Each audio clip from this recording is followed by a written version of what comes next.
తండ్రి, అమూల్యమైన సమయంలో నీ వాక్యాన్ని ధ్యానిస్తూ ఉండగా నీ కృపగా పడి కృపతో నింపి బలపరిచి కార్యములు జరిగించండి. వేలుతో నింపండి.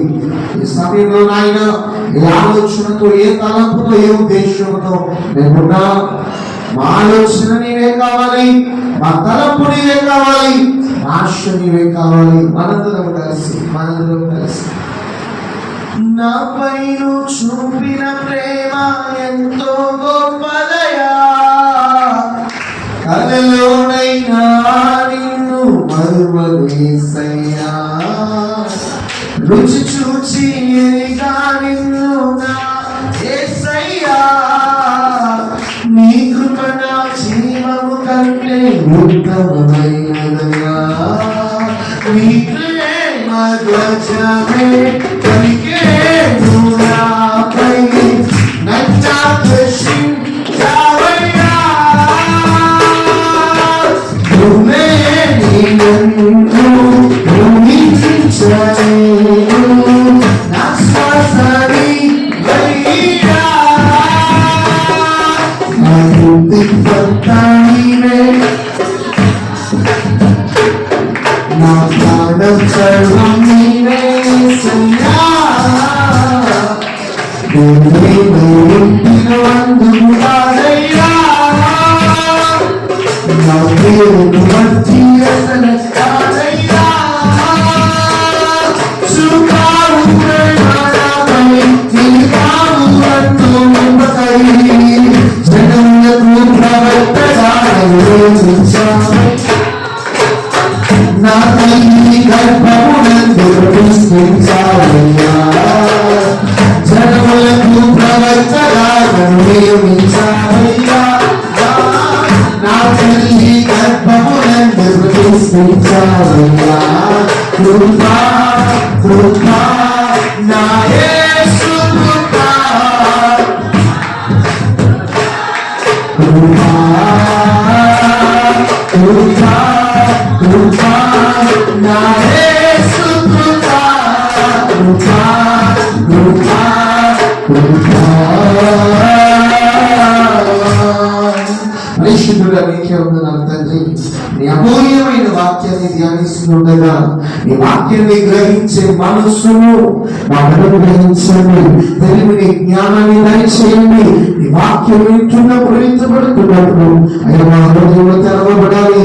అయ్యా ఇదిగో నాయన నీ వాక్యమును మా హృదయంలో నాటుకునే బిడ్డలుగా మమ్మల్ని నా మాట కాదు నాయన, నీ మాటై బిడ్డలతో నేరుగా సూటిగా స్పష్టమైన వాక్యము ద్వారా మాట్లాడమని నజరేయుడైన యేసుక్రీస్తు ప్రభువు నామములో అడిగి వేడుకొనుచున్నాము మా పరమ తండ్రి.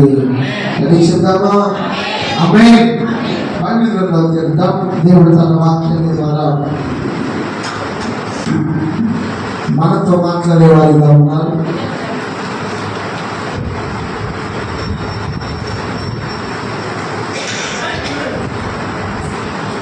కీర్తనల గ్రంథం 17వ అధ్యాయం 7వ వచనాన్ని వాక్య ధ్యానాంశంగా చదువుకున్నాం. శరణ చోచు వారిని, వారి మీదకి లేచి వారి చేతిలో నుండి నీ కుడి చేతి రక్షించువాడా. దేవునికి స్తోత్రం. అందరూ కలిసి మన రెండు చేతుల పైకి హల్లెలూయా. ఈరోజు ఈ స్థితిని, ఈ కృపను కనికరించిన ఆయన నామము మహిమపరచబడును గాక, ఆయన నామము ఘనపరచబడును గాక. అది చెప్తామా? హల్లెలూయా. లేఖనములో దేవుడు మాట్లాడుతున్న మాట, శరణ చొచ్చు వారిని, వారి మీదకి లేచు వారి చేతిలో నుండి నువ్వు కుడి చేత రక్షించువాడా. ఒక ఆమె వివాహమైన తర్వాత గర్భాన్ని ధరించింది. ఆ గర్భాన్ని ధరించి బెత్లెహేం అనే గ్రామంలో ఆమె తన కుమారుని ప్రసవించే టైంలో ఆయన ప్రసవ వేదన పడతా ఉంటే మంత్రస్నానులు వచ్చారు, ఆమెకు డెలివరీ చేశారు. ఆ టైంలో ఆమె కడుపులో చక్కటి బిడ్డ ఒక ఆయన పుట్టాడు. చక్కటి బిడ్డ బిడ్డ. అయితే అందరూ శుభవార్త చెప్పడానికి ఎదురు చూస్తున్నారు. మగపిల్లడు పుట్టాడనే ఆ యొక్క వార్తను చెప్తామని చూసే టైంకి ఆ పరిస్థితిలో, ఆ చక్కటి స్థితిలో ఒక శోకాన్ని కూడా అక్కడ జరిగింది. ఒక శోక విధమైన సంబంధానికి విధమైన ఒక చిన్న ఆ యొక్క కార్యక్రమం కూడా అక్కడ జరుగుతుంది. ఏంటంటే ఈ నొప్పులు భరించలేని తల్లి, ఈ నొప్పులు పడలేని తల్లి మరణపు అంచులో ఉంది, ఏడుస్తుంది. అయితే ఆ మంత్రస్థానంలో పెద్దలు ఆమె దగ్గరికి వెళ్ళి ఆ బిడ్డనిచ్చి, అమ్మా నీకు మగపిల్లడు పుట్టాడమ్మా అని చెప్పిన వెంటనే ఆమె ఆనందపడేలోపే ఆమెకు అర్థమైంది ఆమె నొప్పులతో చనిపోతుందని. ఆమె ఆ ప్రాంతంలో, ఆ సమయంలో ఆమె చనిపోతుంది అని అర్థమైన ఆమె ఆ కుమారుని చూసి, వీరికి ఒక పేరు పెట్టండి అని బెనోని అని ఒక పేరు పెట్టింది. బెనోని ఆ పేరు యొక్క అర్థం ఏంటంటే సన్ ఆఫ్ సోరో, వేదనకు కుమారుడు. వేదన కలిగిన సమయంలో పుట్టిన వాడు కనుక వీరి పేరు వేదన పెట్టండి, వేదనని పెట్టండి అని ఆ తల్లి చనిపోయింది. పైకి వచ్చి ఆ కుమారుని చేత పట్టుకున్న వారు ఆ తండ్రికి అప్పగించారు. ఆ తండ్రి పేరు యాకోబు. యాకోబు, నీకు ఒక శుభవార్త, నీకు ఒక చెడ్డ వార్త.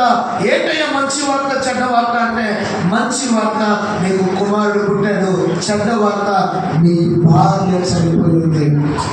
నీ భార్య చనిపోయింది. ఈ మాటలు వినగానే, అయితే నీ భార్య చనిపోయే ముందు నీ కుమారుడికి ఒక పేరు పెట్టండి, పేరు పెట్టమంది. ఏంటా పేరు అంటే బెనోని అని పేరు పెట్టమంది. ఈ బెనోని అనే పేరు అర్థం ఏంటంటే వేదన. ఇప్పుడు ఈ కుమారుడిని చేత పట్టుకున్న ఈ తండ్రి అయిన యాకోబు ఆ కుమారుడిని చూస్తూ, దేవుడి వైపు చూస్తూ, తండ్రి బాధ అనే పేరు పెట్టాలా, వేదన అనే పేరు పెట్టాలా? ఇదిగో నా కుమారుడికి బెనోని అనే పేరుని పెట్టను, వేదన అనే పేరుని పెట్టను, ఈ బాధ అనే పేరుని పెట్టను. వీరి జీవితాంతం సంతోషంగా ఉండాలి, జీవితాంతం ఆనందంగా ఉండాలి. అయితే నా ప్రశ్న ఏంటి అంటే, ఈరోజు పుడుతున్న పిల్లలకి ఎవరైనా ప్రెగ్నెన్సీ వస్తే ఆ తల్లిదండ్రులు ముందుగానే ప్లాన్ చేసుకుంటారు. పుట్టే పిల్లలకి ఏ పేరు పెట్టాలి? అబ్బాయికి ఒక పేరు పెట్టాలి, అమ్మాయికి ఒక పేరు పెట్టాలి అని చాలా మంది అనుకుంటూ ఉంటారు. అయితే ఈ తల్లి ఈ చిన్న బిడ్డకి బెనోని అని ఎందుకు పేరు పెడదామనుకుంది అంటే, ఆ తల్లి ప్రేమను చూచుకొని వాడిగా కుమారుడు ఉంటాడు, తల్లి ప్రేమను ఎరగని వాడిగా పిల్లవాడు ఉంటాడు, తండ్రి ప్రేమను తెలియని వాడిగా తల్లి ప్రేమను తెలియని వాడిగా ఆ పిల్లలు ఉంటాడు. కనుక వేదన పడి ఆ టైంలో అతనికి అతనికి పెట్టిన పేరు బెనోని. ఆ తండ్రి చేతిలో తీసుకొని తన కుమారుని పైకెత్తి, అయ్యా నువ్వు నాకు ఈ కుమారుని ఇచ్చావు, వీడి పేరు నేను వేదన అని పెట్టను. ఇదిగో is not the son of sorrow, he's the son of your right hand. ఆయన వేదనకు పుట్టిన పిల్లడుగా పిలువబడకూడదు, నీ కుడి చేతి అనే కుమారుడిగా పిలువబడాలి. స్తోత్రం చెప్తామా?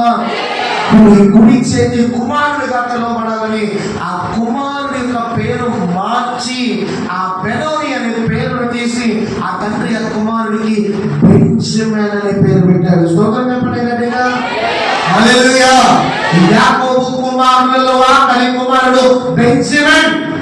ఆ బెంజమిన్ అనే పేరు కారణం ఏంటి అంటే, దేవుని కుడి చెయ్యి, దేవుని కుడి చెయ్యి కుమారుడు ఆయన పేరు యొక్క అర్థము. ఆ పేరు పెట్టడానికి గల కారణం ఏంటి? అసలు దేవుని కుడి చెయ్యి అంటే ఏంటి ఒకసారి చూద్దాము. లేఖనములలో మనం చదువుకున్న వాక్య భాగం కీర్తనల గ్రంథం 7వ అధ్యాయం 17వ అధ్యాయం 7వ వచనం, నీ శరణ చొచ్చు వారిని వారి మీదకి లేచువాడి చేత నుండి నీ కుడి చేత రక్షించువాడా, నీ కృప అతిశయమును చూపుము. స్తోత్రం చేద్దామా గట్టిగా. హల్లెలూయా. అంటే ఇక్కడ వాక్యంలో రాయబడిన మాట ఏంటి అంటే, శరణ చొచ్చు వారిని వారి మీదకి లేచిన వారి చేతుల నుండి ఆ కుడి చెయ్యి ఏం చేస్తుంది? రక్షిస్తుంది. ఆ కుడి చెయ్యి ఏం చేస్తుంది? కాపాడుతుంది. అక్కడ రాయబడిన మాట, కృప అతిశయములను చూపుము. ఆ తండ్రి ఆలోచన ఏంటి అంటే, ఈ పుట్టే కుమారుడికి తల్లి లేదు బహుశా, కానీ ఆ కుమారుడికి తల్లి ప్రేమ లేకపోవచ్చు, అనుకోవచ్చేమో, నీ కృప నా కుమారుడికి నిత్యం ఉండాలి అని ఆ తండ్రి పేరు పెట్టిన పేరు బెంజమిను. ఆ పేరు యొక్క అర్థము దేవుని కుడి చేతి కుమారుడు. ఈరోజు దేవుని వాక్యం వింటున్న మనతో దేవుడు ఏం మాట్లాడాలనుకుంటున్నాడు? ఆయన మాట్లాడుతున్న మాట వెంటాడుతున్న కృప. స్తోత్రం చెప్దామా? ఉత్సాహంగా చెప్దామా? వెంటాడుతున్న కృప. దేవుని కృప ఎటువంటిది అంటే, ఆ తండ్రి యొక్క ఆలోచన నా కుమారుడి జీవితంలో ఏమవ్వాలి అంటే వేదనకరంగా ఉండకూడదు. నీ కృప నిత్యము ఉండాలి ప్రభువా. వాడు నిత్యము జీవించాలి. ఆ నిత్యము నీ కృపతో నింపబడాలి అని ఆ తండ్రి ఆ పేరు పెట్టాడు. చరిత్రలోకి వస్తే, చరిత్రను మనం చూస్తే, ఆ యొక్క యాకోబు 12 మంది కుమారులలో బెంజమిను ఆఖరివాడు. యోసేపు దగ్గరికి అన్నలందరూ వస్తారు కదా. అన్నలందరూ వచ్చినప్పుడు యోసేపు అంటాడు, ఇదిగో ఇంకో కుమారుడు ఉన్నారు అన్నాడు కదా, వాడిని కూడా తీసుకురండి అంటే, ఇప్పుడు ఈ అన్నలందరూ వెళ్ళి ఆ చిన్న కుమారుడైన బెంజమిను తీసుకొస్తారు. ఆ బెంజమిను చూసిన యోసేపు ఏమంటాడు చూడండి. ఆదికాండం 43వ అధ్యాయం 29వ వచనం. ఆదికాండం 43వ అధ్యాయం 29వ వచనం చూడండి ఏమంటున్నాడు. అప్పుడు అతడు కనులెత్తి తన తల్లి కుమారులలో తన తమ్ముడైన బెంజమినును చూసి, మీరు నాతో చెప్పిన మీ తమ్ముడు ఇతడేనా అని అడిగి, నా కుమారుడా దేవుడు నిన్ను కరుణించుగాక అని. స్తోత్రం చేద్దామా? ఉత్సాహంగా చెప్దామా? హల్లెలూయా. ఫర్ ఎగ్జాంపుల్ మీకు వచ్చిన ఉదాహరణ చెప్తాను. నుంచో చెప్పండి, నుంచో కానీ అన్నపక్క ఫస్ట్ ఇయర్ నుంచి ఒకసారి చూడండి. మన చరణ్ ఉన్నాడు కదా, కళ్యాణ్ ఉన్నారు కదా, ఇప్పుడు నాకు విశ్వనాథ్ తమ్ముడు ఉన్నారు, బయటికి వెళ్ళిపోయారు. ఇప్పుడు యోసేపుకి బెంజమినుకి ఎంత డిఫరెన్స్ ఉంది అర్థమైందా? ఎంత తేడా. ఈ అన్న తమ్ముడు ఇద్దరు ఉన్నారు కదా. ఈ అన్నయ్య తన తమ్ముడికి ఏమంటాడు? చరణ్ బహుశా కళ్యాణ్ ఏమని పిలుస్తాడు? కళ్యాణ్ అంటాడు, లేదా ముద్దు పేరు పెట్టి పిలుస్తాడు, లేకపోతే తమ్ముడు అంటాడు. ఎవరైనా ఎప్పుడైనా ఒక అన్న తమ్ముడిని కుమారుడు అని పిలవడం విన్నారా? విన్నారా? కానీ ఈ అన్న కుమారుని ఏమని పిలుస్తున్నాడు తెలుసా? చూడండి, నేను చదువుతున్నాను. అప్పుడు అతడు కనులెత్తి తన తల్లి కుమారుడైన తన తమ్ముడైన బెంజమినును చూచి, మీరు నాతో చెప్పిన మీ తమ్ముడు ఇతడేనా అని అడిగి, నా కుమారుడా, నా కుమారుడా, దేవుడు నిన్ను కరుణించుగాక. స్తోత్రం చేద్దామా? హల్లెలూయా. ప్రభు మాట్లాడుతున్న మాట ఏంటి అంటే, యోసేపుకి దేవుడు బెంజమినుకి ఇచ్చిన ఆశీర్వాదము, ఆయన కృప బెంజమినుని వెంటాడుతా ఉంది. ఆ తల్లి పంచే ప్రేమ, తల్లికి బదులుగా తన అన్న తమ్ముడికి తల్లి అయిపోయాడు, తండ్రి అయిపోయాడు. అందుకే అన్న పిలుస్తున్నాడు, నా కుమారుడా. ఎందుకు ఆ తమ్ముడిని కుమారుడని పిలవాలనిపించింది? జాలిని బట్ట, కృపను బట్ట? చాలా జాగ్రత్తగా 3 వారాల నుంచి నేను చెప్తున్నాను, మళ్ళీ ఈ మాట మీకు చెప్తాను. జాలి అంటే ఏంటి, కృప అంటే ఏంటి? జాలి అంటే, అమ్మ దొంగోడు ఇంటికి వచ్చాడు, ఆ దొంగోడిని మీరు పట్టుకున్నారు, వాడిని చితకబాదారు. వాడిని బాధిన తర్వాత, అరే వాడేమో మీ కాళ్ళ మీద పడి ఇంకెప్పుడు దొంగతనం చేయను, ఆకలేసి దొంగతనానికి వచ్చాను, నన్ను విడిచిపెట్టండి అంటే మీరు వాడిని విడిచిపెట్టారు. ఇది జాలి.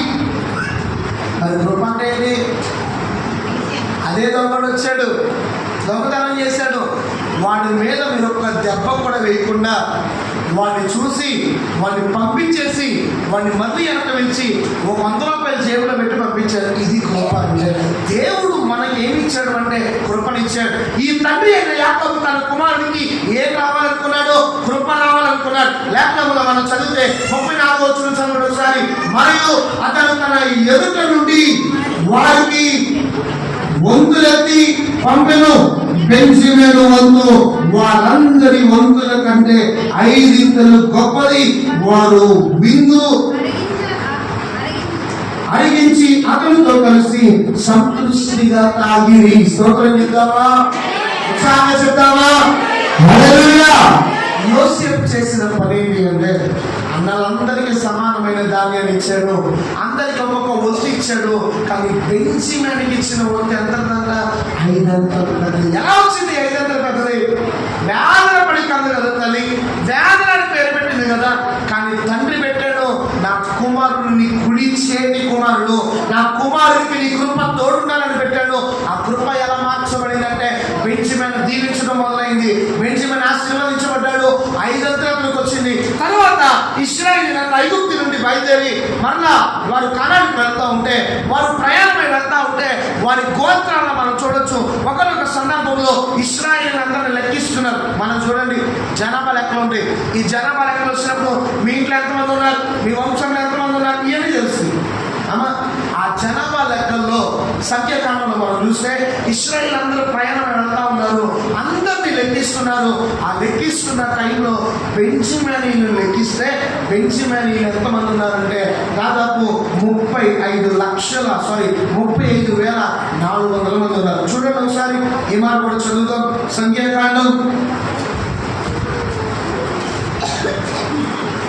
సంఖ్యాకాండం 3వ అధ్యాయం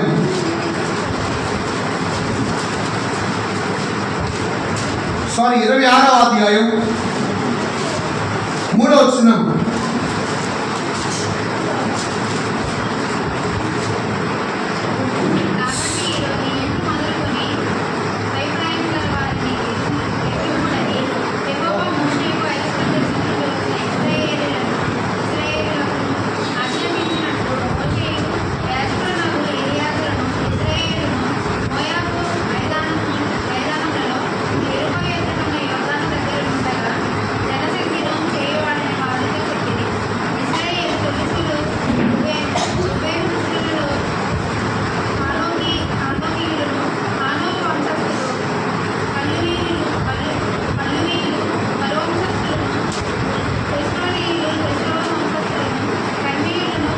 స్తోత్రం, హల్లెలూయా. గట్టిగా ఈ సంఖ్యాకాండం ఆరంభమయ్యే టైంలో, సంఖ్యాకాండం జరుగుతున్న టైంలో బెంజమిను గోత్రాన్ని లెక్కిస్తే ఆ బెంజమిను గోత్రం వారు ఎంతమంది అయ్యారంటే అక్షరాల 35,400 మంది అయ్యారు. అయితే వీళ్ళు వెళ్ళిపోయిన తర్వాత కొన్ని రోజుల తర్వాత కొంతకాలానికి న్యాయాధిపతుల కాలం ప్రారంభమైంది. న్యాయాధిపతుల కాలం ప్రారంభమయ్యేటప్పటికీ బెంజమినీయులు ఎంతమంది ఉన్నారు తెలుసా? ఒకసారి 26వ అధ్యాయం 41వ వచనం చదువుదాం. 26:41 నేను చదువుతున్నాను చూడండి. 41వ వచనం. వీరు బెంజమినీయుల వంశస్థులు, వారిలో రాయబడిన లెక్క చొప్పున 45,600 మంది అయిరి. దేవునికి స్తోత్రం. చూద్దామా గట్టిగా? హల్లెలూయా. ఒక్క వ్యక్తితో ప్రారంభమైన చరిత్ర కృప వారిని ఎలా తరిమింది అంటే, కృప వారితో ఎలా వెన్నట్టే ఉంది అంటే, ఆయన దేవుడు అందరికీ తలంతునిచ్చేటప్పుడు అందరికీ లెక్కిస్తున్నప్పుడు ఆయనకి 500 వచ్చింది. ఆ గోత్రాన్ని దేవుడు ఎలా దీవించాడంటే 35,000 మందిగా దీవించాడు. ఆఖరికి 45,600 మందిగా దీవించాడు. అయితే ఒక విషయం చెప్తాను, నేను ఎప్పుడు చెప్తాను కదా, మనం ఎప్పుడైనా సరే దీవించబడే స్థానంలో మెట్టు ఎక్కి ఎక్కి ఎక్కి ఎక్కి ఎక్కి పై స్థాయికి వస్తే సాటిస్ఫై పడాలి, సాటిస్ఫై అవ్వాలి, నీకున్న దాన్ని బట్టి తృప్తి చెందాలి. ఒకవేళ నీకున్న దాన్ని బట్టి తృప్తి చెందకపోతే నీ 2వ అడుగు, ఆఖరి అడుగు పైన ఉంటుంది. నువ్వు మరలా అడిగేయాలనుకుంటే నీ అడుగు హఠాత్తుగా కిందే ఉంటుంది, కింద పడిపోతావు. బైబిల్ గ్రంథంలో రాయబడిన మాట 45,600 మంది బెంజమినీయులు ఉంటే వారందరూ దేవుని ఆరాధిస్తూ ఉంటే వారిలోకి గర్వం వచ్చింది, వారిలోకి పాపం వచ్చింది, వారిలోకి చెడ్డతనం వచ్చింది, వారిలో నాశనమయ్యే గుణం వచ్చింది. వాళ్ళందరూ ఎంతగా నాశనం అయ్యారంటే సాతానుడు ఒక తలం అనుకున్నాడు, సాతానుడు ఒక ఉద్దేశం అనుకున్నాడు. ఏంటా ఉద్దేశం అంటే 45,600 మంది బెంజమినీయులు ఒక్కసారి చచ్చిపోవాలి. బెంజమినీయులు ఇశ్రాయేలు గోత్రంలో ఉండకూడదు అని సాతానుడు తలంచాడు. ఆ సాతానుడు తలంచినప్పుడు ఒక లేవీయుడు తన భార్య, ఇద్దరు చాలా కలిసిమెలిసి ఉంటున్నారు, ఆనందంగా ఉంటున్నారు. ఒకనొక రోజు లేవీయుడికి తన భార్యకి గొడవ వచ్చింది. ఆ భార్యతో అన్నాడు, నువ్వు నీటికి వెళ్ళిపో. నువ్వు అని తిరిగితే ఆ భార్య ఇంటికి వెళ్ళిపోయింది, పుట్టింటికి వెళ్ళిపోయింది. కొన్ని రోజులైంది, 2-3 నెలలు అయింది, 4-5 నెలలు అయింది. అయితే ఈ లేవీయుడు తన భార్యను తెచ్చుకుందామని ఆయన బయలుదేరి తన మామ ఇంటికి వెళ్ళాడు. ఆ భార్యను చూశాడు, క్షమించమని అడిగాడు. ఆమె క్షమించింది. ఇప్పుడు ఆ మామయ్య దగ్గర కూర్చొని చక్కగా తింటూ చక్కగా గడుపుతూ ఆ మామయ్య దగ్గర ఉన్నాడు. 2-3 రోజులు ఉన్నాడు. సరే భార్యను తీసుకుని బయలుదేరామంటే మామయ్య అన్నాడు, ఈ ఒక్కరోజు ఉండండి, రేపు వెళ్తురు కానీ. ఆ రోజు ఉన్నాడు, చక్కగా తిన్నాడు. తర్వాత రోజు బయలుదేరామనుకున్నాడు. అన్నాడు. మళ్ళీ మామయ్య అన్నాడు, ఈ రోజు మధ్యాహ్నం భోజనం తినేసి వెళ్ళండి అనగానే, ఇదిగో మా మామయ్య వెళ్ళించేలా లేడని రాత్రి సాయంత్రం మధ్యాహ్నం భోజనం చేసి తన భార్యను వెంట పెట్టుకొని బయలుదేరి తన ఇంటికి బయలుదేరాడు. వస్తున్న మార్గంలో, ఇది వేరే దేశం, మనం ఇక్కడ ఉంటే చాలా చెడ్డ దేశం, ఇదంతా మనల్ని బ్రతకనివ్వరని ఇశ్రాయేలీయుల గోత్రంలో అడుగుపెట్టారు. ఇశ్రాయేలీయులు అడుగుపెట్టారు అంటే బెంజమిన్ గోత్రంలో అడుగుపెట్టారు. గిబియోను అనే ప్రాంతంలో గిబియా అనే ప్రాంతంలో అడుగుపెట్టి ఆ రాత్రి చీకటి పడిందని ఆ రాత్రి అక్కడ బస చేస్తే ఆ ఊర్లో ఉన్న కొంతమంది, ఆ గోత్రంలో ఉన్న కొంతమంది ఆ ఇంటి దగ్గరికి వచ్చి ఆ స్త్రీని చూసి గ్యాంగ్ రేప్ చేశారు. అమ్మా, ఇదంతా మీరు విన్నారు, పాస్టర్ గారు ఉపవాసపూడిలో చెప్పారు. గ్యాంగ్ రేప్ చేశారండి. అంటే కొంతమంది యవనవస్తులే కావచ్చు, పెద్దవాళ్ళే కావచ్చు, ఆ ఇంటనున్న ఆ పురుషుని కొట్టి తన భార్యను బయటికి ఇచ్చి ఆమెతో పాపం చేసి, రాత్రంతా ఆమెతో పాపం చేసి ఆ రక్తదారులుగా తన శరీరం కాస్తా ఉంటే ఆమెను చంపి అక్కడి నుంచి బయలుదేరిపోయారు. ఏదో విషయాన్ని చెప్పమంటారా? తల్లిదండ్రులు ఉన్నవారు పిల్లల పట్ల ఎంత జాగ్రత్తలు తీసుకోవాలి అంటే, రీసెంట్గా ఒక ఆయన అంటున్నాడు, ఆరాధ్యగా మూర్తి గారు ఒక స్కూల్ ప్రిన్సిపల్తో మాట్లాడుతున్నాడు, కాలేజ్ ప్రిన్సిపల్. ఆయనతో మాట్లాడితే, ఏంటంటే నీరసంగా ఉన్నారు, ఏంటంటే ఈ మధ్యన ఒంట్లో బాగాలేదంటే, ఆయన అన్నాడంట, నాకు సన్ స్ట్రోక్ తగిలిందన్నారంట. సన్ స్ట్రోక్ వచ్చిందండి. ఈరోజు ఎండలేం కాదు కదండి, చలికాలం కదా, ఇప్పుడు సన్ స్ట్రోక్ ఏంటంటే ఆయన అన్నాడంట, సూర్యుడు స్ట్రోక్ కాదయ్యా, కొడుకు స్ట్రోక్ తగిలిందండి. ఎండ దెబ్బ కానిది, కొడుకు దెబ్బ. నా కొడుకు నా మాట వినట్లేదు, వాడు నా మాటలు ఆలకించట్లేదు, నా యొక్క మాటలు లెక్క చేయట్లేదు. చాలా జాగ్రత్తగా వినండి అమ్మా. నీ బిడ్డకు నువ్వు నీతి చెప్పేటప్పుడు, లేదా నీ బిడ్డకు నువ్వు మంచి ఎలా చెప్తున్నామో, తల్లిదండ్రులు కుమారులు కూడా అలాగే మంచి చెప్పాలి. తల్లిదండ్రులు కుమారులతో కూడా అదే విషయాన్ని చెప్పాలి. తల్లిదండ్రులు కుమారులతో కూడా ఇటువంటి మాటలు మాట్లాడాలి. నాన్న, అమ్మాయితో చక్కగా నడుచుకోరా, అందరినీ చెల్లిలా చూడరా, లేకపోతే వాళ్ళతో కొంచెం గ్యాప్ మెయింటైన్ చేయరా. నువ్వు ఇలాంటి మాటలు ఎప్పుడైతే నీ బిడ్డతో చెప్తావో, ఇలాంటి మాటలు ఎప్పుడైతే నీ పిల్లలతో చెప్తావో, నీ అమ్మాయితో చెప్పావు, నువ్వు చున్నీ వేసుకో, నువ్వు బయటికి వెళ్ళేటప్పుడు మంచిగా వెళ్ళు, నువ్వు ఎక్కడికైనా వెళ్ళేటప్పుడు ఎవరితో మాట్లాడుకో, ఎవరిని చూసి నమ్మకో అని చెప్పిన తల్లిదండ్రులు ఎదుగుతున్న పిల్లలతో కూడా, అబ్బాయిలతో కూడా ఇదే మాటలు చెప్పాలి. ఏమన్నా తెలుసా? బయట పిల్లలతో మాట్లాడకూడదయ్యా, బయట ఆడవాళ్ళతో జాగ్రత్తగా ఉండాలయ్యా, ఎలాంటి పెడితే అలాంటి జోకులు వేయకూడదయ్యా అనే మాటలు తల్లిదండ్రులు పిల్లలతో కూడా, మగ పిల్లలతో కూడా చెప్పేవారు.